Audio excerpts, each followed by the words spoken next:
The gun was already pressed to her temple when Albert Ashford walked into the Rattlesnake Saloon. He had not come looking for trouble. He had not come looking for a woman, either. He had come for a bottle of rye whiskey and the particular kind of silence that settles over a man when everyone around him has learned to leave him alone. Albert Ashford was the kind of man people left alone. He had earned that much in the decade he'd spent turning hard ground into a working cattle ranch north of Laredo, Texas, in the year 1878. He'd earned it with calloused hands and a reputation for speaking only when absolutely necessary, and for meaning every single word when he did. But the gun changed things. The man holding it was named Cutter Voss, and everyone in the saloon knew that name meant something terrible. He was broad and filthy and smelled of horse sweat and something worse, and he had his other hand twisted into the dark auburn hair of a woman who could not have been older than 25, yanking her head back so the pale line of her throat was exposed to the lamplight like an offering.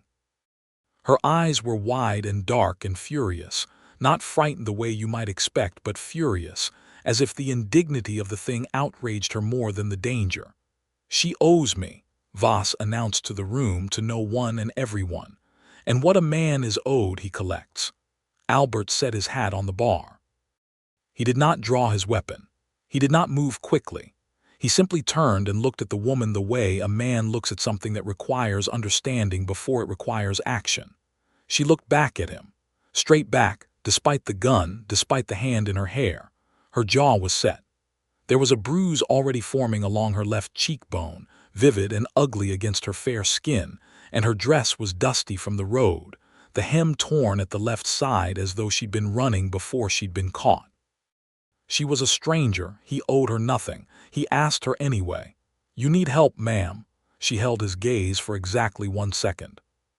Then, with a composure that struck him as either deeply brave or deeply practiced, she said, "I would be grateful for it, yes."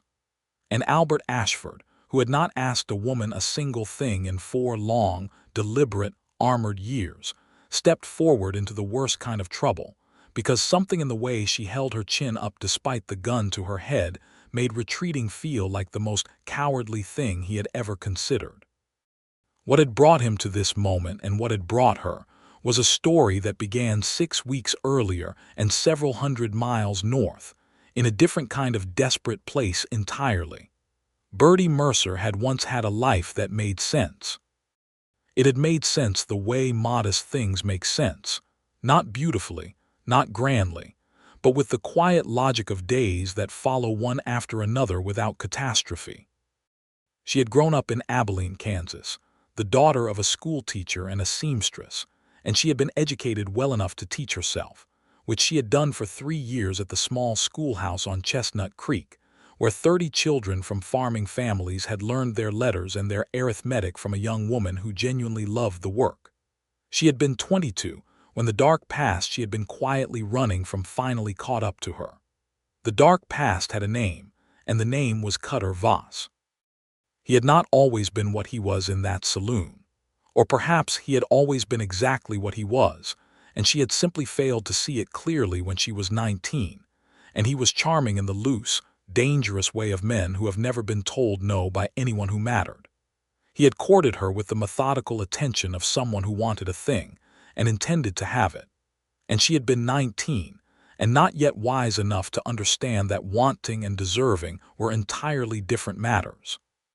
She had ended it when she discovered the nature of his business, which was cattle rustling and worse, which was the intimidation of smaller ranchers through threats that sometimes became fires and sometimes became worse than fires. She had ended it clearly and without ambiguity, and she had believed, the way young women sometimes believe when they have no evidence to the contrary, that ending a thing meant it was ended. It had not been ended. It had merely been postponed.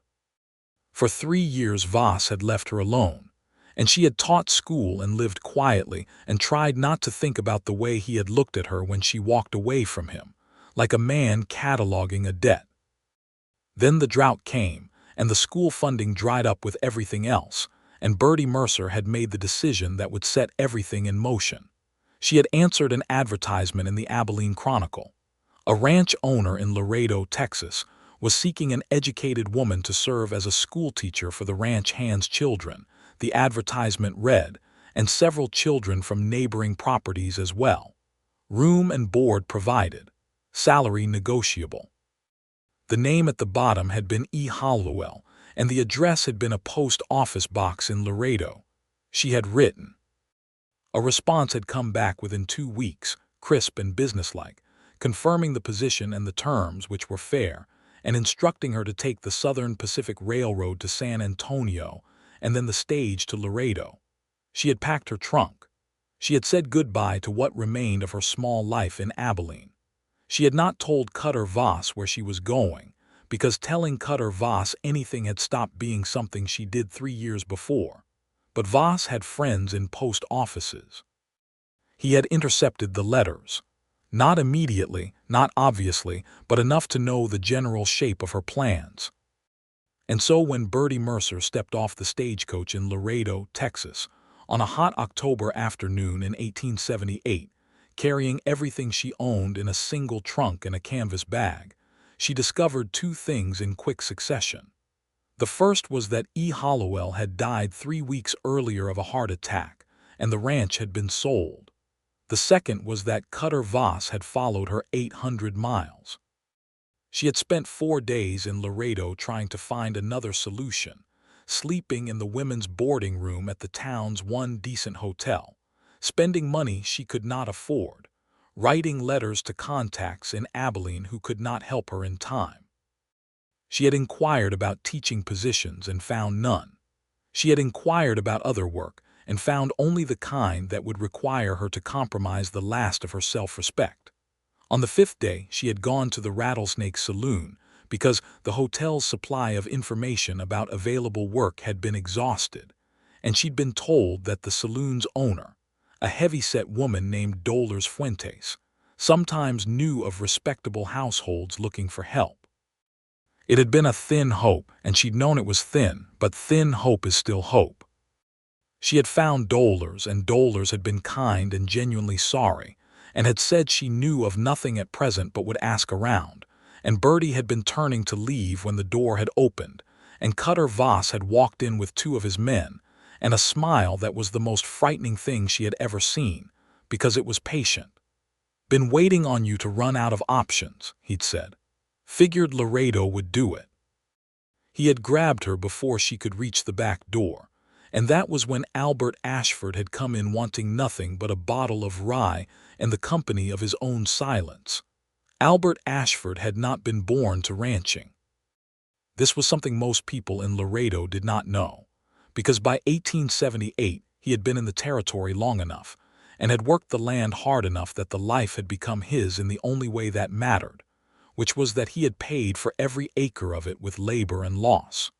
He had been born in Georgia in 1845, the second son of a family that farmed cotton, with an awareness of what that meant that grew heavier every year until it became something his conscience could not carry. He had left at 16, heading west with a vague and urgent sense that distance from the thing might help him separate himself from the guilt of proximity to it, though he understood even then that geography was not absolution. He had worked cattle drives, learned ranching from men who were patient teachers, and by 1868 he had settled north of Laredo on 300 acres that had cost him everything he had saved and given him everything he had needed, which was purpose and isolation in equal measure. The betrayal that had shaped the years between then and now was not something he spoke of. He kept it the way certain men keep things, not buried exactly, but placed somewhere that required significant effort to reach, so that the daily business of living did not have to contend with it. Her name had been Clara, and she had been the wife of his business partner, a man named Silas Webb, and when Silas Webb had disappeared with 3 years of shared cattle sale proceeds and left debts that nearly cost Albert the ranch, Clara had disappeared too, and the combination of those 2 betrayals had done something architectural to Albert Ashford's interior, had rearranged the load-bearing walls of him in ways he had not attempted to reconstruct. He had not asked a woman anything in 4 years. He had not courted, had not pursued, had not allowed himself to be drawn into any orbit that might require vulnerability.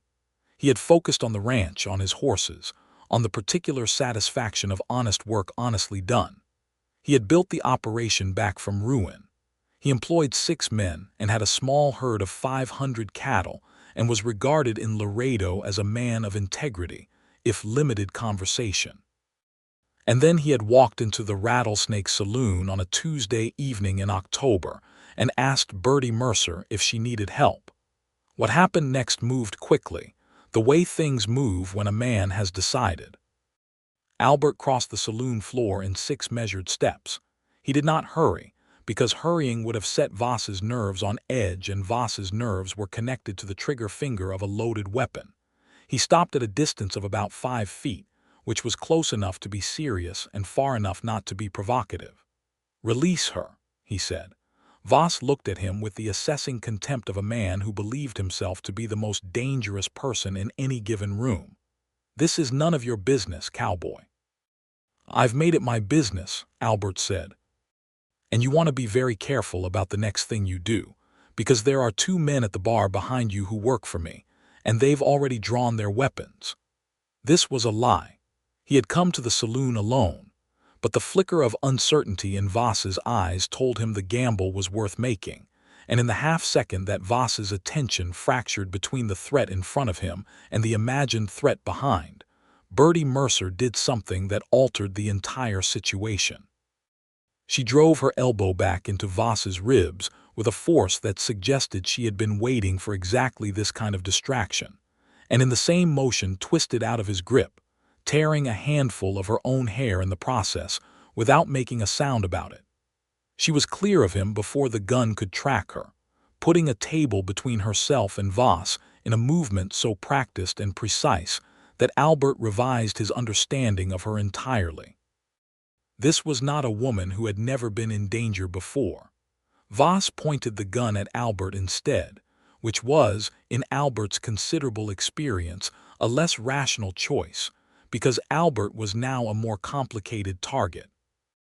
"I'll put a hole in you," Voss said. "You'll try," Albert agreed calmly.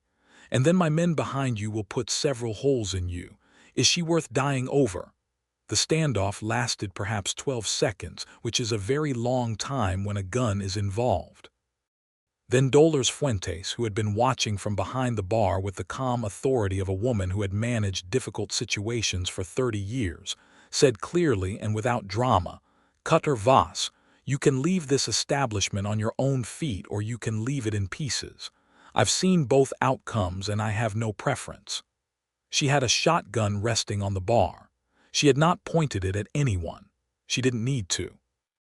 Voss backed toward the door. His 2 men followed. He pointed at Birdie as he left, that patient, terrifying smile back on his face. "You can't be with this man every hour of every day," he said. "I'll find my time." The door swung shut behind them. The saloon exhaled. Albert turned to look at Birdie Mercer, who was standing behind the overturned table with her hands loose at her sides and her breathing only slightly elevated, and that bruise livid on her cheekbone, and who was looking at him with an expression that he could not quite categorize, which was, in his experience, unusual. "Thank you," she said. Her voice was steady. Then, because she was clearly a woman who felt that honesty required full disclosure, she added, "You should know that what he said was true. He'll come back. He's been following me for weeks."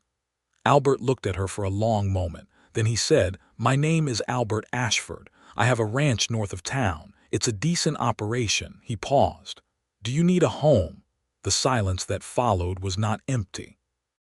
It was full of a dozen different things.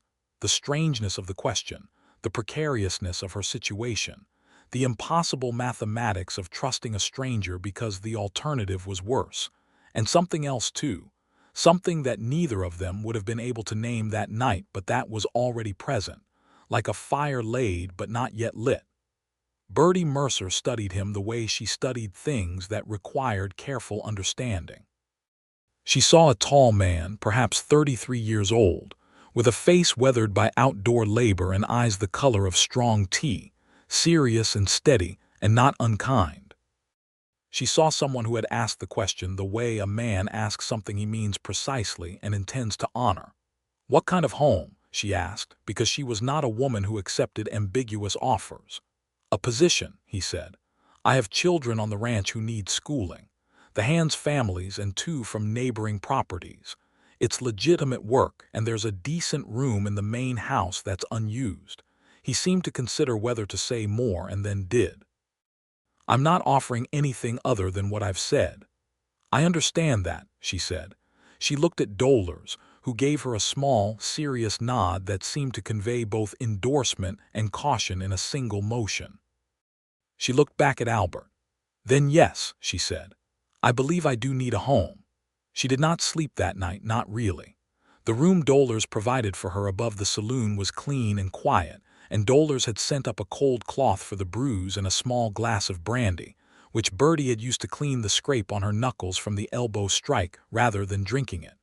She had sat in the single chair by the window and watched the dark street below and thought carefully about what she was agreeing to. She was not naive. She understood that accepting a position in a stranger's house carried its own varieties of risk.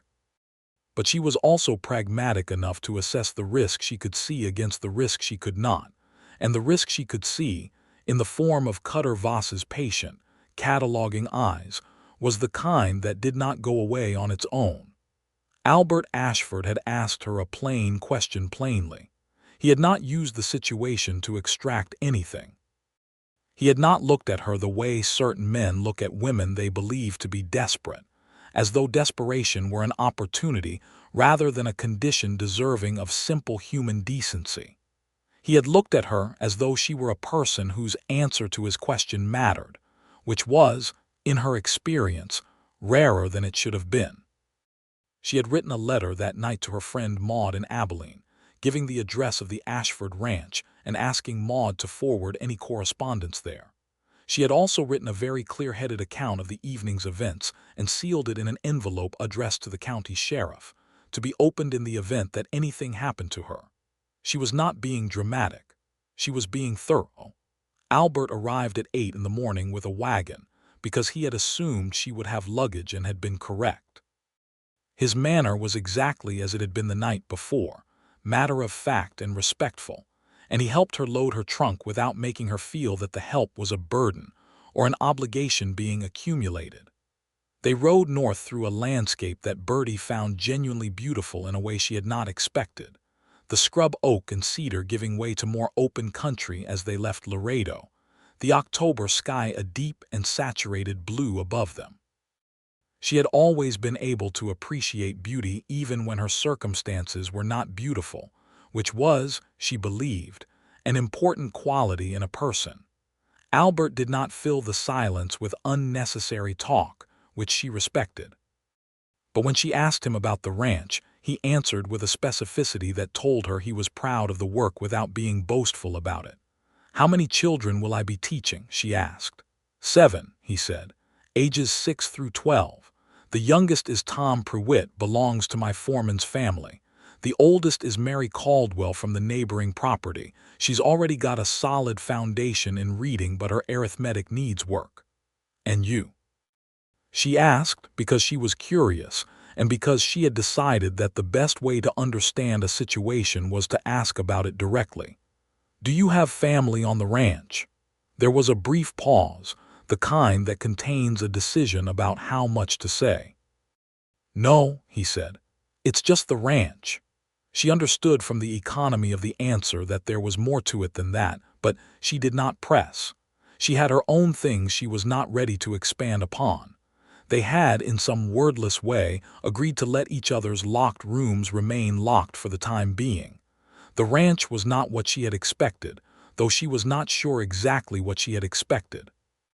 It was a working ranch in every sense, not grand but substantial, the kind of place built for function rather than display, the main house solid and well-made, the barn and outbuildings well-maintained, the pasture fencing in good repair. There was a vegetable garden to the east side of the house that had gone to seed as the season ended, but showed evidence of careful tending earlier in the year. The ranch hands were introduced to her with a formality that suggested Albert had prepared them for her arrival and had established expectations about how she was to be treated. There were 6 of them: Hector Pruitt the foreman, his wife Josephine, a younger man named Ray Calloway, 2 brothers named Silas and Frank Dunn, and an older hand named Pete Garza who had been with the ranch longest and who regarded Birdie with the thoughtful assessment of someone who had seen much and concluded most things were less surprising than they seemed. The schoolroom was a room in the main house that had served as storage and was now being cleared out with what appeared to be fairly recent urgency. There were 2 small desks that needed chairs and a larger table that would serve for the teacher. The window faced east, which meant good morning light. "I'll need a proper blackboard," Birdie said, assessing the room with a practical eye, "and slates for the children, paper if it's available but slates to start." "I'll get them from town," Albert said, "and an arithmetic primer, McGuffey readers if you can find them, and something on geography." "I'll write it down." He produced a small notebook from his shirt pocket and did exactly that, and there was something in the straightforward competence of the gesture that she liked. She spent the first afternoon organizing the room and unpacking her own books, which included several she had bought specifically for teaching, a well-worn copy of Webster's Dictionary, and a slim volume of poetry that she kept for herself. She was aware of the ranch working around her, the sounds of the cattle and the horses, the voices of the men, the smell of the supper Josephine Pruitt had begun in the kitchen that was apparently a shared arrangement, the ranch hands' families eating together most evenings. Josephine Pruitt was a warm, observant woman of about 35, who had welcomed Birdie with genuine warmth and a directness that Birdie immediately appreciated. "We've been needing a schoolteacher for going on 2 years, she told Birdie over the supper preparations. "The children have had it makeshift since we moved out here. Tom can barely read and he's 6, which I know isn't unusual at that age, but he's bright and I want more for him." "I'll make sure he gets there," Birdie said, and meant it. Albert Ashford sat at the head of the supper table that first evening and did not say much, but she noticed that he listened carefully to everything that was said, and that his attention, when it came to something he considered important, was complete and undivided. She also noticed that he watched her twice during the meal in a way that was not intrusive but that she was aware of, the way you are aware of weather approaching from the west before it fully arrives. She did not examine what she felt about that yet. There were more pressing things to attend to. The more pressing thing appeared the following afternoon. She had been in the schoolroom, arranging the books Albert had brought back from Laredo, moving with the particular efficiency of someone who knows exactly how they want things ordered, when she heard voices outside, loud and wrong in a way that caught her attention immediately. She went to the window and saw 2 riders at the ranch gate, both of them men she recognized as having been with Voss the night before in the saloon. They were not coming onto the property. They were simply there, visible, making sure she could see them. It was a message, the specific variety of threat that does not commit an act but communicates complete willingness to do so. She stepped back from the window. Her hands were steady. Her mind was working. She found Albert in the barn. "2 of Voss's men are at the gate," she said. No preamble, no softening. He looked at her for a moment. Then he set down the bridle he'd been examining and walked to the barn door, looked and came back. His expression had not changed significantly, but something in it had become more deliberate. "This is what I told you last night," she said. "I'm not bringing you trouble without telling you the full shape of it. Cutter Voss does not let things go. He followed me from Kansas and he'll continue to be a problem until something makes him stop being one. I need you to know that clearly so you can decide whether this arrangement is one you want to continue." Albert looked at her. There was something in the directness of her self-disclosure that clearly registered as significant to him. "What did he want from you?" he asked. She told him. Plainly and without embellishment, she told him about the courtship and the end of it and the nature of Voss's business, and the 3 years of apparent inactivity followed by the pursuit south. She told him about the intercepted letters. She told him about the position with the late E. Hollowell and its disappearance, and the 5 days in Laredo at the end of her resources. When she was finished, he was quiet for a moment. Then he said, "A man like Voss doesn't follow a woman 800 miles just to collect a debt." "No," she agreed. "He doesn't." The unspoken part of that exchange sat between them, the understanding that what Voss wanted was not money or even satisfaction, but the specific satisfaction of making her come back, of reversing the moment she had walked away from him, of proving that his will was stronger than her choices. "You have rights here," Albert said. "Legal standing. He's following you across state lines, harassing you. That's actionable." "The law out here is thin," she said, though not with bitterness, simply as an accurate observation. "It is," he agreed. "But it's not absent." He was quiet a moment more. "You stay, I'll deal with Voss." She looked at him steadily. "What does deal with Voss mean?" "It means I'll have a conversation with the county sheriff about what happened in the saloon. And it means those men at my gate are going to understand that this is not a property where intimidation is effective." He went to the gate himself. She watched from the window. She could not hear what was said, but she could see the body language of it. Albert Ashford standing at his own property line with a stillness that was somehow more convincing than aggression would have been. And the two riders, after a few minutes, turning their horses and leaving without haste, but definitively. She let out a slow breath she had not been entirely aware of holding. That evening, after supper, the house settled into quiet. The Prewitt family had gone back to their own quarters near the barn, and the other hands to the bunkhouse, and the main house was still in the particular way that large spaces become still when the day's labor is complete. Birdie was at the table in the front room with the lamp lit, making lesson plans for the following morning, the first real day of school. Albert came in from outside, hung his hat, and poured himself a cup of coffee from the pot on the stove that Josephine always left. He did not sit immediately. He stood at the window for a moment and then turned. "Can I ask you something?" he said. She looked up. He was not in the habit of asking. She had already noticed this about him. "You can," she said. "When Voss had you in the saloon, you were angry, not frightened. Why?" She considered the question because it was a real one that deserved a real answer. "Because I was frightened when I was 19 and he was charming and I didn't see what he was," she said. "I decided some time ago that I would not give him the satisfaction of my fear again. Anger is more useful anyway." He looked at her the way he had looked at her the first time, with that particular quality of attention that was like being read accurately by someone who wasn't trying to rewrite the text. "That's a brave way to think about it," he said. "Or a stubborn one," she said. "They're easy to confuse." Something shifted in his face, not quite a smile but adjacent to one. It was the first time she had seen it, and it changed the architecture of his expression in a way that made him look younger and considerably less closed. She noted it and returned to her lesson plans, because she was not a woman who catalogued such things aloud. He sat down at the other end of the table with his coffee and his own ledger of some kind, and they worked in parallel silence for an hour, which was, she thought, one of the more comfortable silences she had sat in for a long time. The children arrived the following morning in a cluster of noise and nervousness, 7 of them ranging from Tom Prewitt at 6 to Mary Caldwell at 12.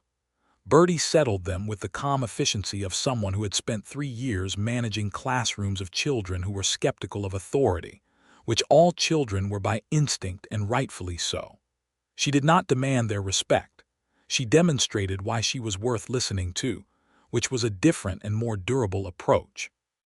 By the end of the first week, they were hers. Tom Prewitt, who could barely read, had discovered that letters were actually interesting when attached to stories about horses, because Birdie had quickly identified what interested him and built his lessons around it. Mary Caldwell's arithmetic had improved by 2 grade levels, because Birdie had shown her how numbers connected to the measurement of land and the pricing of cattle, which were things that mattered to a girl growing up on a ranch in 1878. The other 5 were scattered between these poles of ability and enthusiasm, and Birdie addressed each of them with an individual attention that Josephine Pruitt called, over the fence one afternoon, nothing short of a gift. Albert watched this happen, not obviously or intrusively, but he noticed.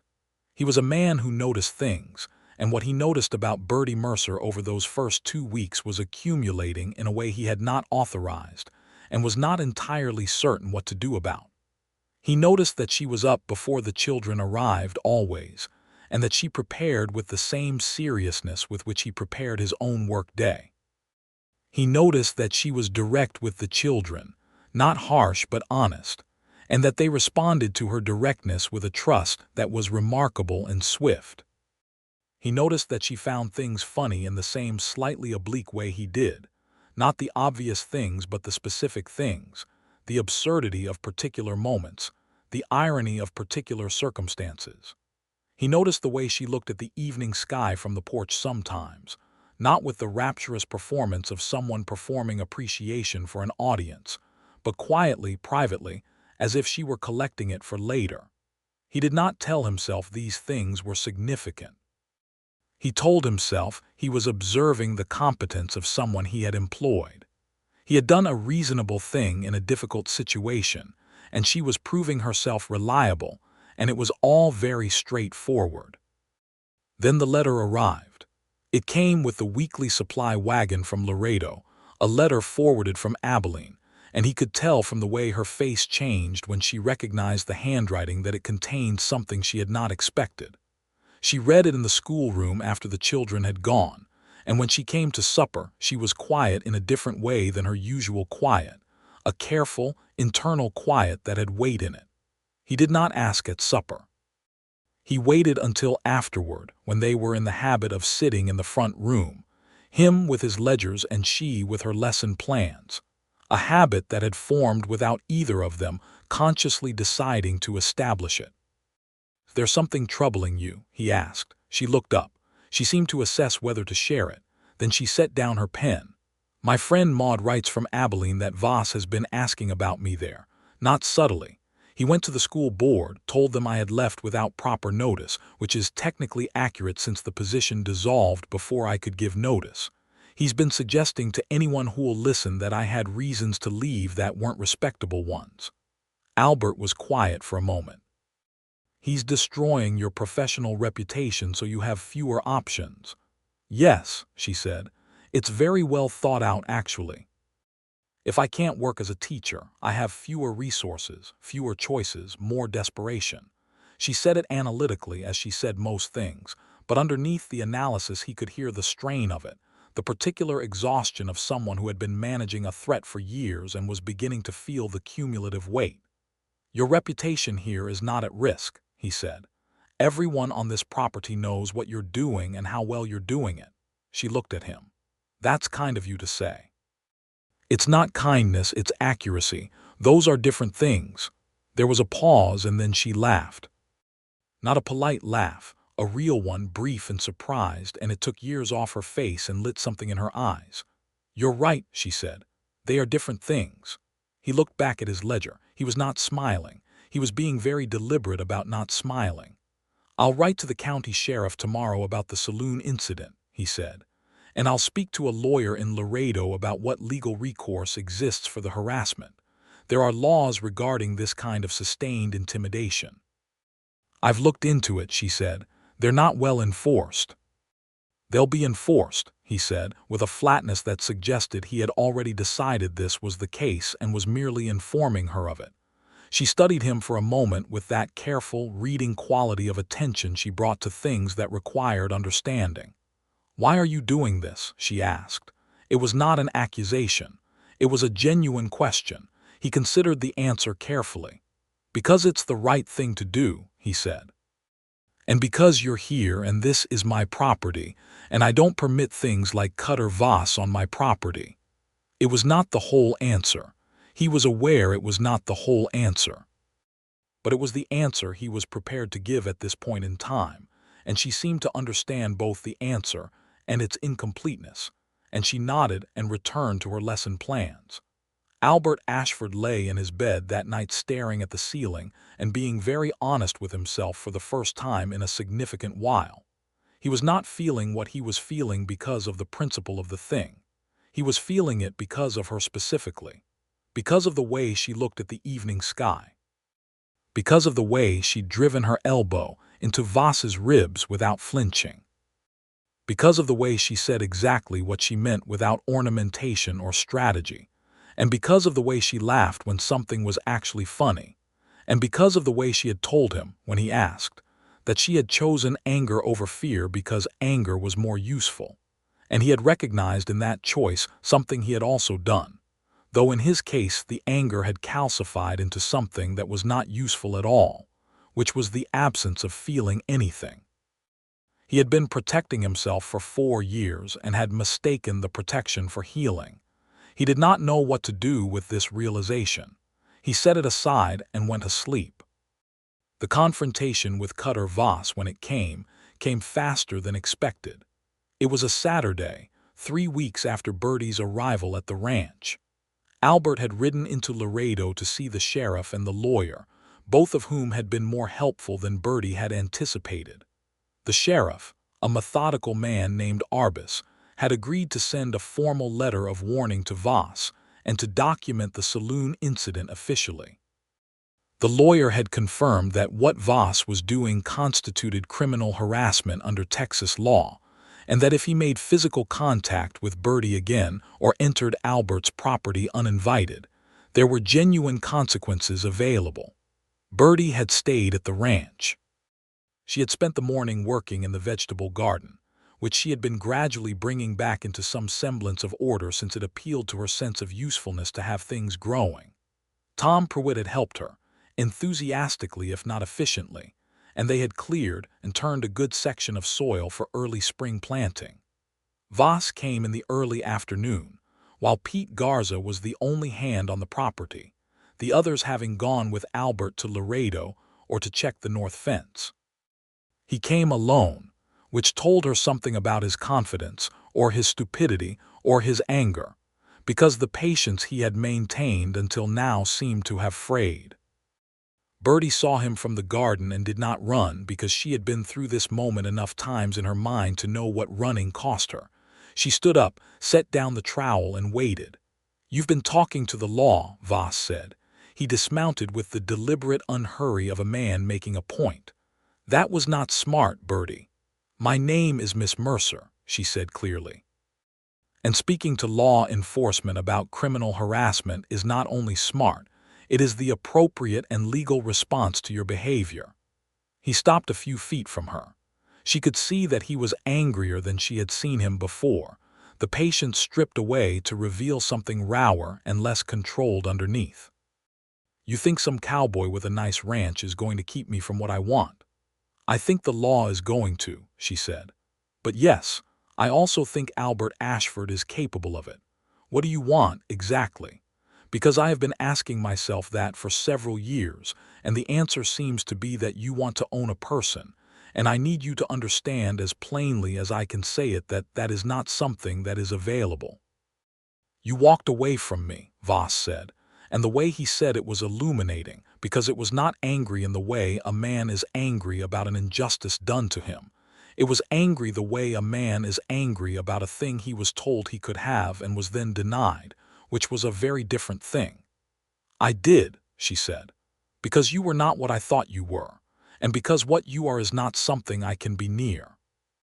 "I love you," he said, and it was the most frightening thing he had said because he believed it. She could hear that he believed it, and he used the word for something that was actually the need to possess, and he could not tell the difference. "No," she said, with a gentleness that surprised her as much as him. "You don't. You love the idea of something that you think I represent, but you don't know me because if you did, you would understand that everything you are doing right now is the clearest possible reason why I will never be near you willingly." Pete Garza had come out of the barn. He was old and small and looked entirely harmless, and he had a rifle that he had not pointed at anyone. "You need something," he said to Voss pleasantly. Voss looked at him, looked at Birdie. The calculation was visible. "This isn't finished," he said. "The sheriff of this county will be serving you a legal document within the week," Birdie said. "I suggest you read it carefully." He mounted and rode away, and this time the departure felt different from the saloon, because she had said the true thing to him, the thing about what he actually wanted versus what he called it, and she thought it had reached him somewhere, not in a way that changed him, but in a way that he could not entirely dismiss. Pete Garza walked over and stood beside her, both of them watching the dust settle. "Well now," he said. "Yes," she agreed. "You want me to tell Albert when he gets back?" "Yes, please," she said. "Tell him exactly what happened." She went back to the garden and turned soil for another hour, using the physical work to settle the shake she had not permitted herself to show while Voss was there. And by the time she was done, the shake was gone, and she felt steady, and somewhat more herself than she had felt in a long time. Albert came back at dusk. He had been given a full account by Pete before he came to find her. She could tell from the particular quality of his expression, which was controlled in a way that suggested something unsettled underneath. He found her on the porch, where she had taken up the habit of sitting as the light failed, watching the sky make its evening transition. "You handled it well," he said. He sat in the other chair, which he had also taken up as a habit, not close but present, the easy proximity of people who have established that the other's company is acceptable. "I said what was true," she said. "That's all." He was quiet for a moment. "You're not afraid of him." "I'm afraid of what he could do," she corrected. "That's different from being afraid of him.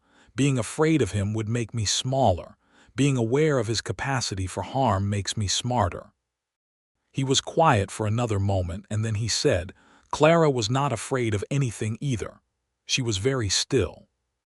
She understood that this was something significant, the first reference to whatever it was that had shaped him into a man who did not ask women questions. He seemed to realize he had said it aloud and sat with that for a moment without retreating from it. "My former business partner's wife," he said. "She and Sela's left together, took 3 years of proceeds from the cattle sales. I'd trusted them completely." He paused. "The trusting part, that's what I couldn't figure out how to do again." "I know," she said, not sympathetically but recognizingly. "I understand that kind of rearrangement." He looked at her. "What rearranged you?" "Voss, partly," she said, "but not only him. I thought for a long time that the fact that I'd been wrong about him meant I had to distrust my own judgment. That was probably the more damaging part of it." "Do you," he asked, "distrust your judgment?" She considered this honestly.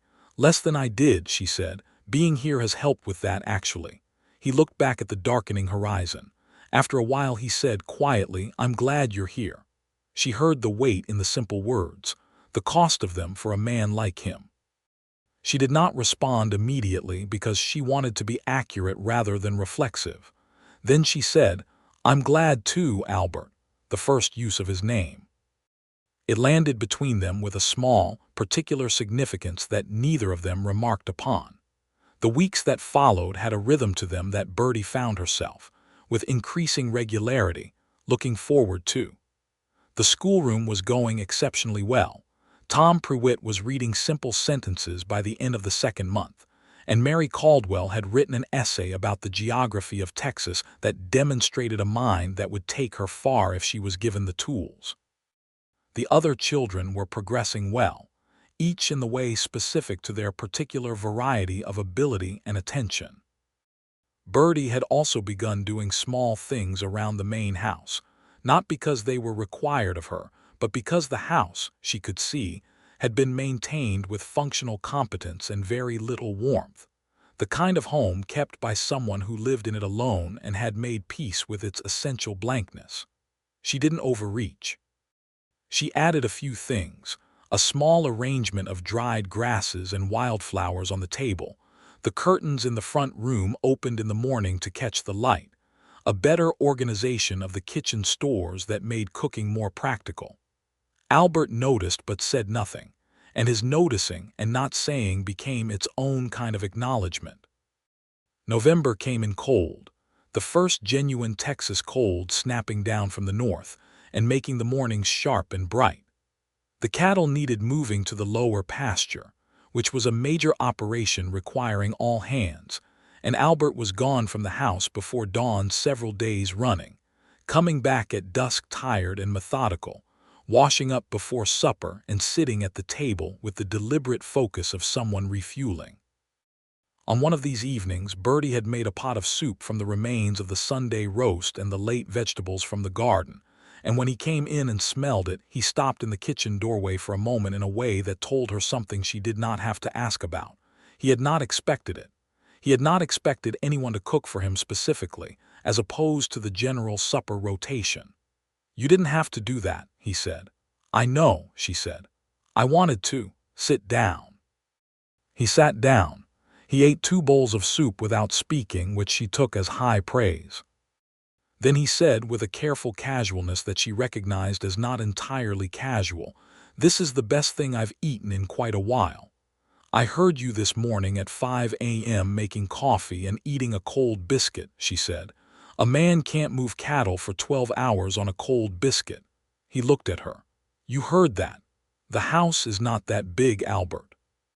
There was a silence, and then he said, with what she was increasingly able to recognize as his adjacent-to-a-smile expression, "No, I suppose it isn't." December brought Christmas, which on the ranch was a modest affair augmented considerably by Josephine Pruitt's determination to make it something the children would remember.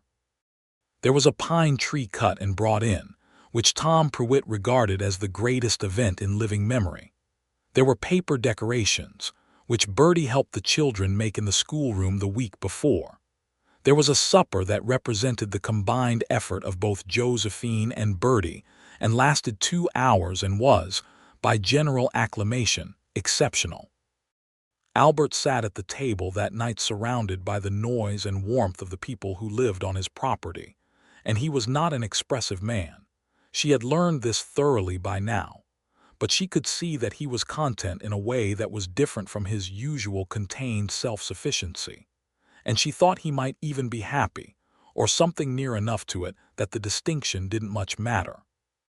After the children were in their beds and the hands had gone to their quarters and Josephine and Hector had walked back to their own house with Tom Pruitt half asleep on his father's shoulder, Albert and Birdie sat by the fire in the front room, and he said, without preamble and without looking directly at her, "I would like to say something, and I'd ask you to let me finish it before you respond." She set down her mending. "All right," she said. "When you arrived here, I told myself that what I was offering was an employment arrangement, and that was true. And I told myself that the way I felt about it was protective, that it was the same kind of thing I'd feel about anyone in that situation, and that was less true." He paused. He was looking at the fire. "I've spent 4 years being very deliberate about not caring about anyone in the way that leaves you open, because the last time I was open it cost me nearly everything I'd built. And I told myself that was wisdom, but I've come to think it was fear wearing the mask of wisdom, which is a very common kind of deception, and I should have seen through it sooner." She waited. He had said he wanted to finish. "I care about you, Birdie. Not as an employer and not as a neighbor and not out of general principle. I care about you specifically, and I have for some time, and I think you deserve to know that clearly. Not as a demand and not as a condition of anything. I want to be plain about that.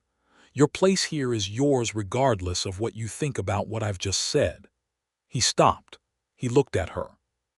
She had been listening with the full, particular quality of attention she brought to things that mattered, and her expression had been doing the thing it sometimes did when she was processing something significant, going very still and clear, like deep water. "Albert," she said, "I came to this ranch because it was the only offer I had and I was out of options. That's an honest starting place. But I want to tell you that somewhere in the weeks since then, the honest starting place became something else for me too." She paused. "I don't offer people my trust easily. I think you know that. But I've been trusting you for a while now, not because I felt I had to, but because you've earned it, which is the only variety of trust that means anything." "I'm not asking for your answer tonight," he said. "I wanted you to know where I stand." "I appreciate that," she said, "but I can give you my answer tonight because I've known for a while what it was." I just wasn't sure you were ready to hear it." He looked at her. "I want to be here," she said. "Not as an employee and not as someone who had no other options, as someone who chooses to be here because of you." The fire settled in the grate. Outside, the December wind moved through the scrub oak.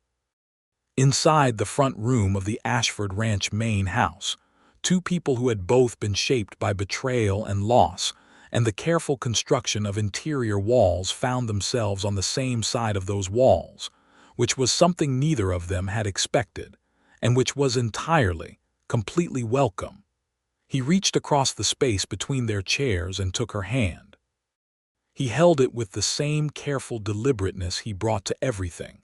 She turned her hand and held his back. They sat by the fire for a long time. The legal resolution of Cutter Voss came in January, which was less dramatic than Birdie had prepared herself for, but ultimately more satisfying.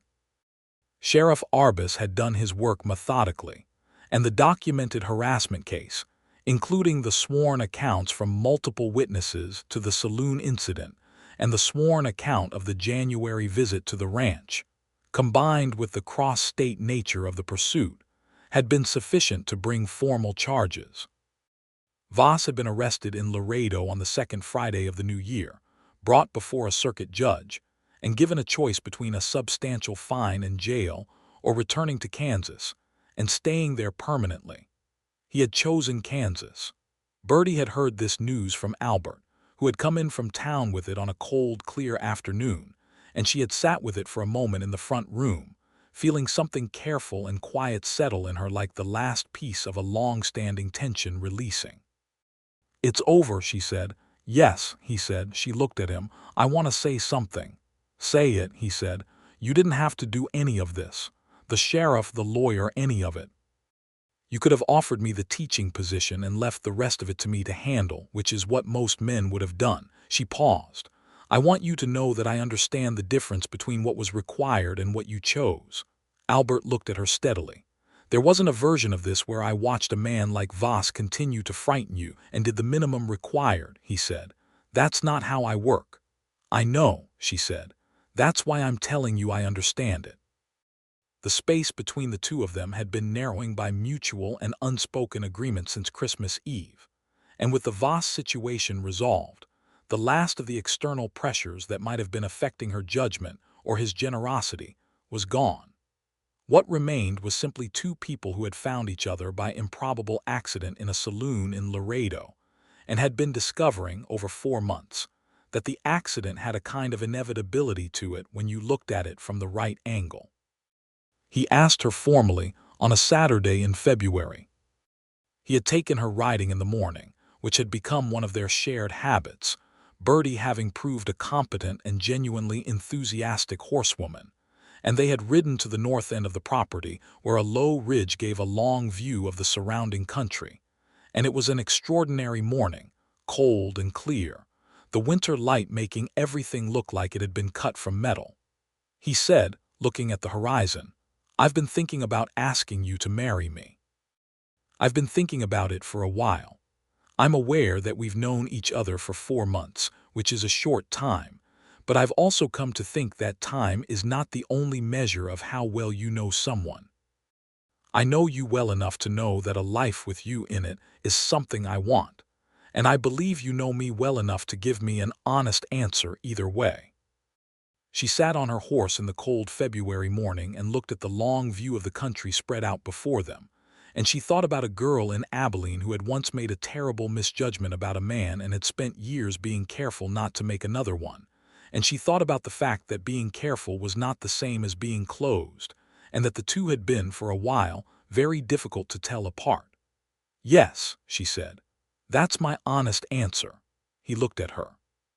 Something in his face became, in the way she had seen before but which still affected her each time, very much less armored than usual, and what was underneath was warmth, genuine and deep and entirely him.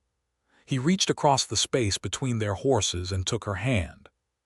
She laughed, because the horses chose this moment to shift, and it required a certain degree of equestrian balance to maintain both the grip and the seat. And he laughed too, and it was a real laugh, the unheld kind, and she thought that was possibly the best sound she had heard in a very long time. They were married in March, at the Laredo courthouse, with Sheriff Arbus as a witness on one side and Josephine Pruitt on the other, and all 7 of the ranch schoolchildren lined up outside afterward with an assortment of flowers gathered from wherever flowers could be found in early March in Texas, which was not many places, but they had managed. And Tom Pruitt had presented Birdie with a drawing he had made of the ranch house that included, in careful penciled letters along the bottom, the words "home," spelled correctly, and she had held it for a long moment with more emotion than she generally permitted in public. The ranch changed, in small ways and large ones, after the wedding. The most immediate change was the simplest, which was that the house had 2 people in it who were each other's, and this changed the quality of the silence and the sound of it, and the particular way time moved through it. Albert discovered that he had been lonely for years in a way that had become invisible to him through familiarity, and Birdie discovered that the independence she had armored herself with had never actually required aloneness, only the absence of the wrong kind of company. The schoolroom continued. Birdie had no intention of abandoning it, and Albert had no inclination to ask her to. By spring, the school had grown, 2 more families from neighboring properties having heard about the quality of what Birdie was doing and asked if their children could attend.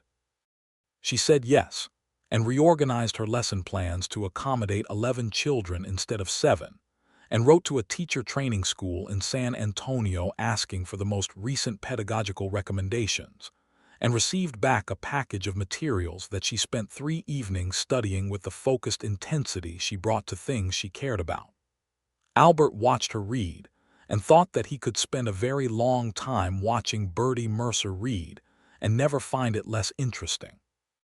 There was a letter in April from Birdie's friend Maud in Abilene, full of warm congratulations, and also, carefully, the information that Voss had indeed returned to Kansas, and that the word in Abilene was that he had taken up a new enterprise, which was legitimately depressing in its own way, but which meant he was not coming back south. Birdie read this letter and then sat in the garden for a quiet quarter-hour, and when she came back and she told Albert about it, and he read it himself, and they agreed that the information was as resolved as it was going to be, and that this was enough. She did not miss Abilene precisely, but she wrote to Maud regularly, and she thought about her students from Chestnut Creek sometimes, and wondered if anyone had taken over the school.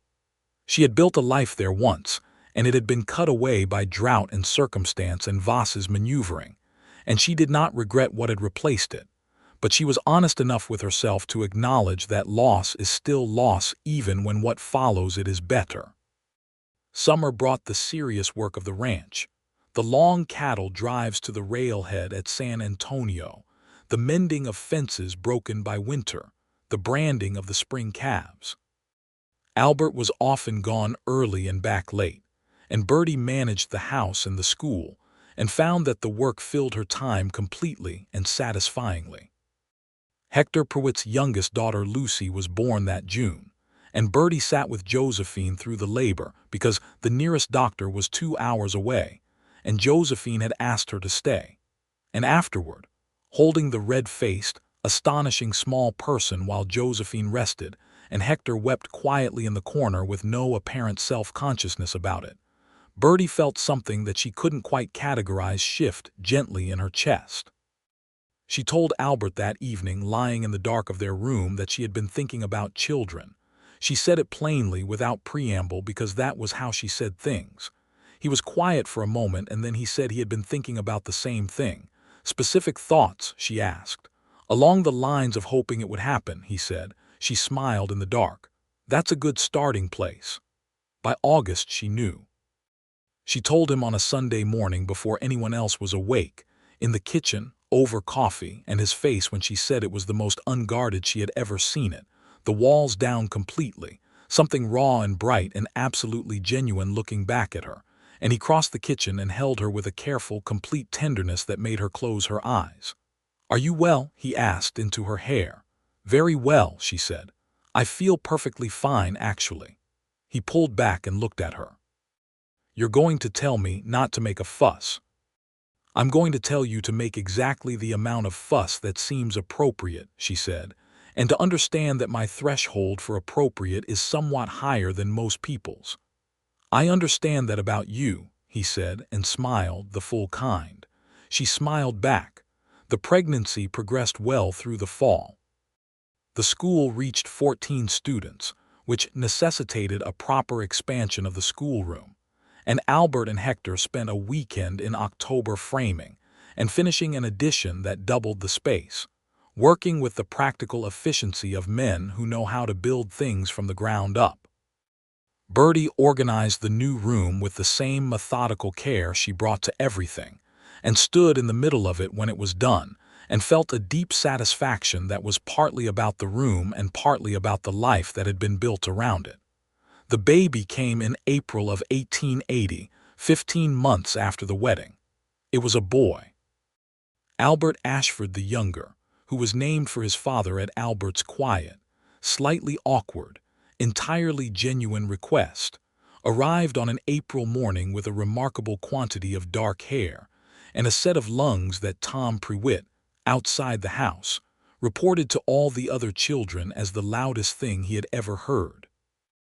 Albert held his son for the first time with the particular stillness of someone who understands they are in a moment they will remember for the rest of their lives. The baby had his fingers wrapped around Albert's index finger with a grip that was absurdly strong for something so small, and Albert was looking down at him with an expression that Birdie, exhausted and completely happy in the bed, thought she might spend the rest of her life trying to describe accurately. "He's remarkable," Albert said. "He is," she agreed. "He takes after you." Albert looked up at her. "How can you tell the expression?" she said. "He's already looking at the world like he's trying to understand it before he reacts to it." Albert looked back at the baby. Then he looked back at Birdie. "Thank you," he said, and it contained, as his few essential words always did, a great deal more than its surface carried. "Thank you," she said back. Tom Prewitt visited the baby that afternoon and declared him satisfactory but small, which Birdie told the baby later was high praise from a 7-year-old. And Albert's son seemed to consider this with the same contemplative expression his father had, which made her laugh. Life on the Ashford ranch in the years that followed had the particular quality of things that are built carefully and honestly, which is to say it was not without difficulty or disappointment or the various ordinary catastrophes of any life, but it had a foundation that was solid, and the solid things held. Albert expanded the herd in 1881, and the work of the expansion was hard and demanded much of both of them in different ways, him in labor and her in managing the extended household that expansion required, more hands, more families, the school growing again. She applied for and received a formal territorial certification as a school teacher in 1882, which gave the school an official standing it had not previously had, and which brought a small amount of territorial funding with it, enough to buy proper textbooks and a real blackboard and a globe, which Tom Prewitt, now 9, studied with an intensity that suggested the world outside Texas was beginning to call to him. Birdie's mother visited in the summer of 1882, making the long trip from Abilene with the stoic determination of a woman who had decided she was going to see her daughter's life for herself, and she stayed for 3 weeks and spent most of them in the kitchen with Josephine Prewitt, and by the end of the visit had formed the opinion that her daughter had, against what she considered significant odds, done something very right. She told Albert this on her last evening, in the way of a woman who gave credit where it was due, and Albert received it with the quiet dignity of someone who understood that the trust of a mother was not given lightly, and was not to be taken lightly. Maud came the following year, in the summer of 1883, on her way to San Antonio, and stayed for a week, and she and Birdie talked in the evenings the way old friends do, with the accumulated shorthand of shared history and the easy pleasure of people who like each other's company.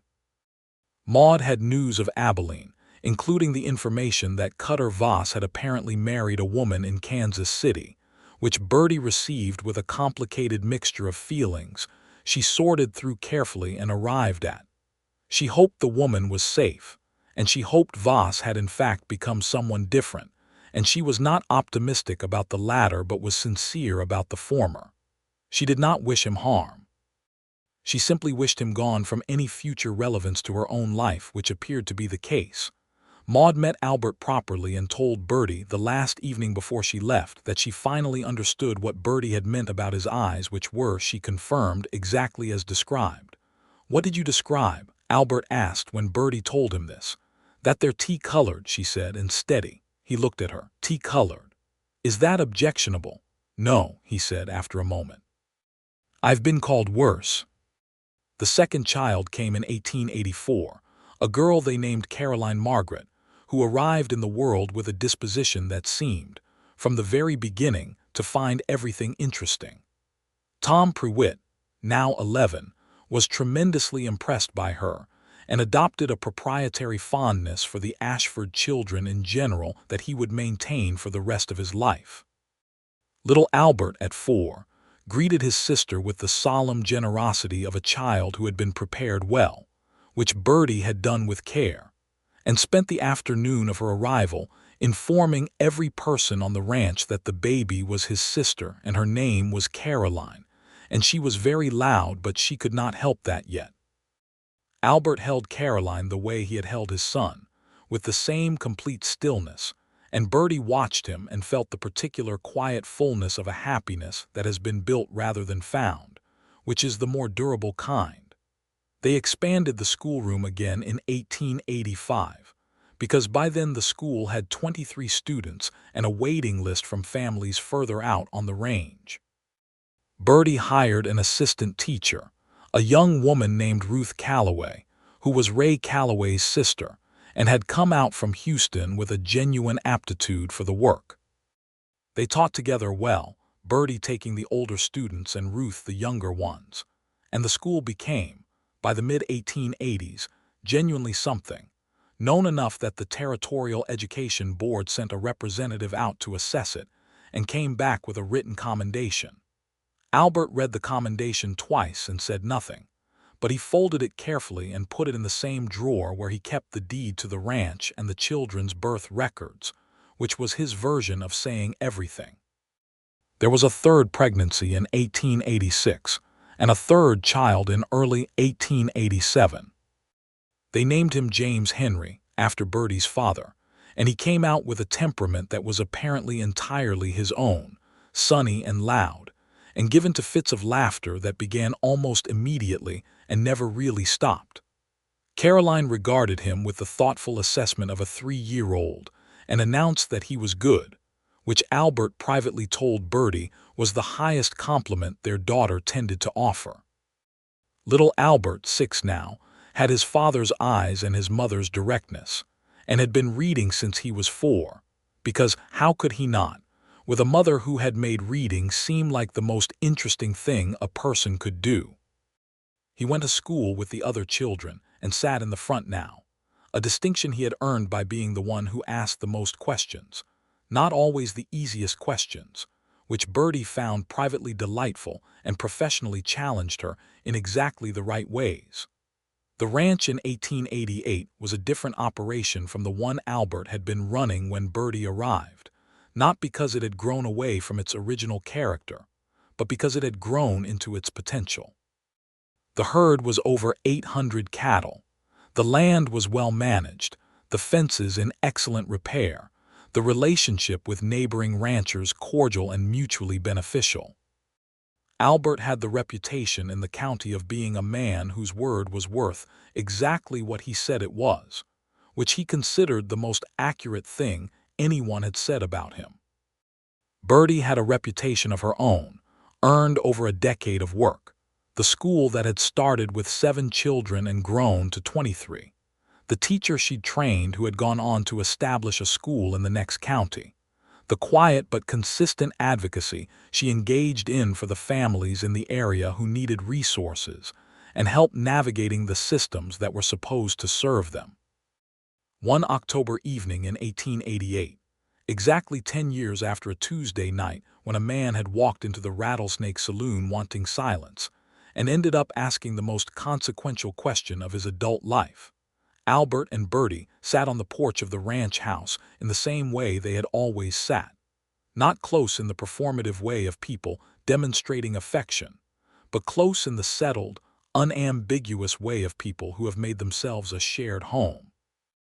And the October sky was doing its particular version of the thing it did in the evenings, the colors so saturated and dramatic that they seemed almost to be trying too hard, and the sounds of the ranch surrounded them, the cattle and the horses, and from somewhere inside the house, the voice of 8-year-old James Henry, who was apparently conducting a very serious negotiation with Caroline about something.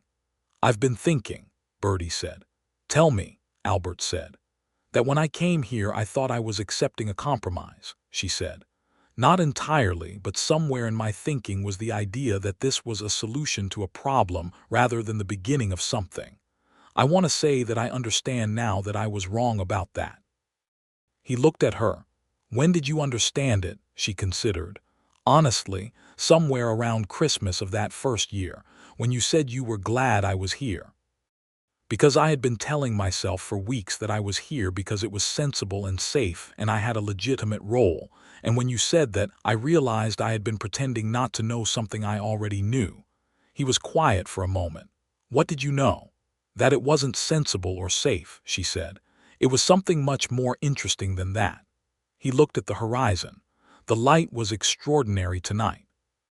After a while he said, "I asked you a question in that saloon that I hadn't asked anyone in 4 years. I knew that when I was saying it. I knew it was different. Were you frightened?" She asked, which was, as he knew very well, the most precise question she could have asked him. "Yes," he said, "completely." "Good," she said. "That means you knew it was real." He looked at her, and the thing in his face that she had been learning the language of for 10 years was speaking very clearly right now, and it said what it always said when they arrived at these honest moments, which was that she was the thing in his life he had not expected and could not imagine doing without. And she looked back at him with the same thing in her own face, because it was true of her as well, and had been for a long time. Inside the house, James Henry won his negotiation with Caroline, based on the sudden eruption of victorious noise, and little Albert, 12 now and old enough to intervene effectively, apparently brokered some kind of settlement because the noise subsided into something more like ordinary evening. The porch held 2 people who had come to each other through difficulty and fear, and the particular vulnerability of trusting something you have reason not to trust, and had built on that impossible foundation a life that was solid and warm and theirs. The October sky did what October skies in Texas do, which is take its time saying good night, all those colors unwilling to give way to dark, burning through amber and deep gold, and the particular shade of red that only exists in the last minutes before night. And Albert and Birdie sat in it the way they sat in all things, together and present and entirely themselves. And it was enough. It was more than enough. It was the whole of what either of them had needed and had once believed they would never find. The dark came eventually, the way it always does. They stayed on the porch anyway, because there were stars, and because there was no particular reason to go in yet, and because 10 years had taught them both that the best moments are frequently the quiet ones, the unremarkable Tuesday evenings and the ordinary Sunday mornings, and the nights when the children were in their beds, and the ranch was at rest, and 2 people who had once been strangers in the worst kind of circumstances simply sat in the good company of each other and were grateful. James Henry appeared at the door at some point, pajama-clad and bearing the expression of a child who has a very important question. "Are you coming in?" he asked. "In a while," Birdie said. "Considered this. Can I stay out here?" "It's cold," Albert said. James Henry looked at the sky. It's worth it, he decided, and sat down on the porch steps with the unshakable certainty of a 7-year-old who has made up his mind, pulling his knees up to his chest against the cold. Albert looked at Birdie. She looked at him. The adjacent to a smile expression which after 10 years she knew as well as any expression in the world was fully present. "He's right," Albert said. "It is worth it." "Most things are," Birdie said, "when they're real." The stars spread out above the Ashford ranch in their thousands, the same stars that had been above this land long before the fence lines and the cattle, the same stars that would be above it long after. And below them, a family sat on a porch in October and held the extraordinary ordinary fact of their lives, which was that two people who had both been broken in particular ways had found each other in the worst kind of circumstances and had, with patience and honesty and the willingness to ask and answer difficult questions, made something worth keeping. It was, by any honest measure, everything.